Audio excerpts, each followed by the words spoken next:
उनकी माता का कहना है कि बेटा तारा के खड़ा होके के बाया मरते मर जी हैं पवन जी, लेकिन वो खड़ा हुई हैं। हमारे पास कम से कम 100-150 लड़का लोग आते हैं, जिसमें 30-35 लड़का को फ्री म्यूजिक और गाना गवाया जाता है यहाँ पे। हम भोजपुरिया जवान से सिकंदर सिंह, इस वक्त हम सासाराम में हैं, वेब फिल्म स्टूडियो में, जो कि सासाराम पायलट बाबा के नज़दीक में है।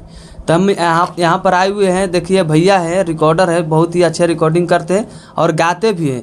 कि आप ये बताइए कि इस लाइन में जो नए नए युवा लड़का आना चाहता है, एक धंधा रोजगार खोलने के चौथु में उद्देश्य से कि हमारा रोजगार बढ़े और कुछ लोग के रोजगार दें, तो इस बारे में आप उनको कितना सपोर्ट करिएगा और आना चाहिए या नहीं आना चाहिए? सबसे पहले तो भोजपुरिया जो ये चैनल है, इसको मैं हार्दिक अभिनंदन करता हूँ। और देखिए, संगीत जो है रोज़गार की चीज़ नहीं है। भलुक आदमी बना लिया है, रोज़गार ये अलग चीज़ है। संगीत एक साधना, एक पूजा है, और संगीत को जो दिल से मानता है ना, तो जीवन भर आनंदित रहता है, चाहे घर से हो, चाहे परिवार से हो, चाहे सुखमय। राजनीतिक में भी आप लोग देखिए रहे हैं। यहाँ पर लड़कों को मेरा क्लास भी चलता है, पटना में भी चलता है और सासाराम में भी क्लास चलता है। तो लड़कों को पहले सिखाया जाता है, जो संगीत से परिपूर्ण हो कि नहीं, संगीत में चाहता है कि संगीत में हम कुछ कर पाए, तो उसको सिखाया जाता है। और जिसको जुनून रहता है कि संगीत में कुछ करना है, तो संगीत करते करते जो शिक्षा प्राप्त करता है, उससे ही उसका सारा चीज़ दूर होने लगता है। साल भर किया, रियाज प्रैक्टिस किया, उससे धीरे धीरे उसका गायन शैली अच्छा हो गया, प्रोग्राम करने लगा, 2 रुपये उधर से कमाने लगा, घर का जो अस्तित्व है धीरे धीरे बढ़िया हो जाएगा। उसके बाद एल्बम वगैरह वगैरह गाता है तो पैसा लगता है। यहाँ पर भी बहुत सारे लोग आते हैं, गाते हैं। म्यूजिक भी मैं बनाता हूँ। तो हमारे पास कम से कम 100-150 लड़का लोग आते हैं, जिसमें 30-35 लड़का को फ्री म्यूजिक और गाना गवाया जाता है यहाँ पे, और जो घर से थोड़ा दूर रहते हैं। और लड़कों लोग को अभी फ़िलहाल में जो है जनवरी में 2024 में स्टेट का एग्ज़ाम देकर बीपीएससी पास किया है। मेरे कम से कम 8 स्टूडेंट को जॉब लगा है म्यूजिक टीचर में। तो यही सब व्यवस्था दिया जाता है यहाँ पे। अच्छा, ये बताइए कि बहुत लोग बिहार में जातिवाद और अश्लील गाना को प्रमोट करते हैं और गाते हैं, तो आपके अनुसार ये गाना चाहिए या नहीं गाना चाहिए? देखिए, ये मूर्खता है। जो अगर बोलिए कि जो संगीत को चाहता है, तो जातिवाद संगीत के ग्रुप में ही नहीं है।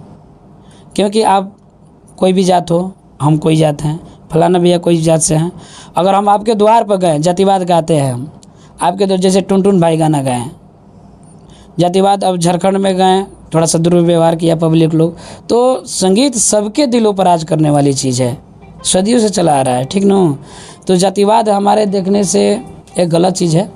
लोग गा रहे हैं पैसा कमाने के लिए, अपने चैनल को बढ़ाने के लिए, तो ये गलत चीज़ है। ज़्यादातर गायके लोग ये गलत कर रहे हैं।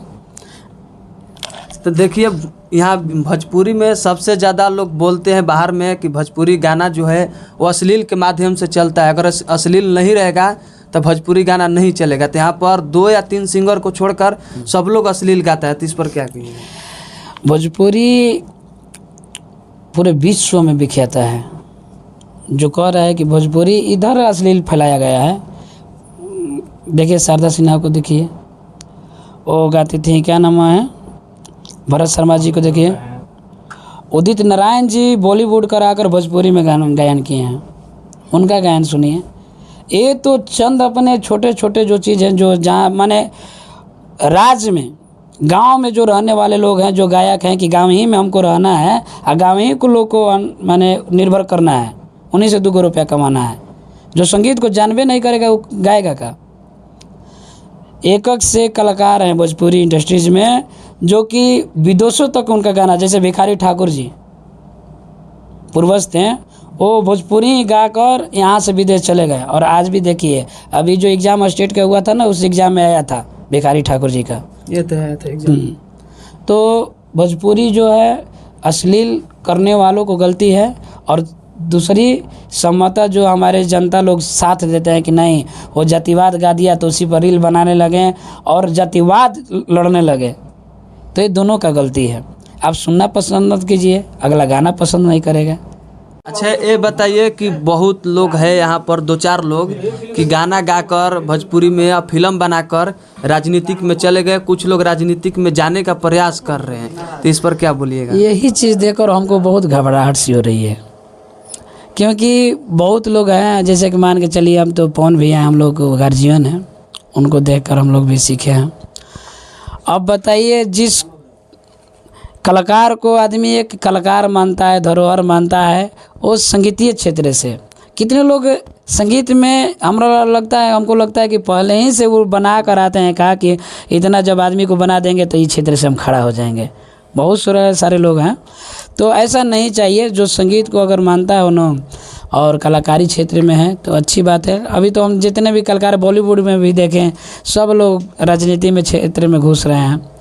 हाँ, हालांकि हमको लग रहा है कि संगीत से उतना नहीं कमा पा रहे हैं क्या ये लोग, यही कुछ सोच। अभी देखिए, आप पवन सिंह का नाम लिए, पवन सिंह तो बोल रहे कि हम राजनीतिक में पैसा कमाने के लिए नहीं आए थे। जो काराकाट लोकसभा क्षेत्र से चुनाव लड़े थे, वो खुलेआम बोल रहे थे कि हम काराकाट के जनता के लिए जान दे देंगे, आप एक बार हम पर भरोसा करिए। देखिए, पवन सिंह एक बहुत ही अच्छे आदमी हैं। दूसरी बात कि वो दुनिया में सबसे ज़्यादा संगीत को टाइम दिया और संगीत ही को मानते हैं। संगीत के बाद उनकी एक संगीत माता है, सरस्वती माता, और एक खुद की माता है। बाकी दुनिया में किसी का बात नहीं मानते हैं। उनकी माता जी बोली कि बेटा हम तो के सांसद देखल चाहते नहीं,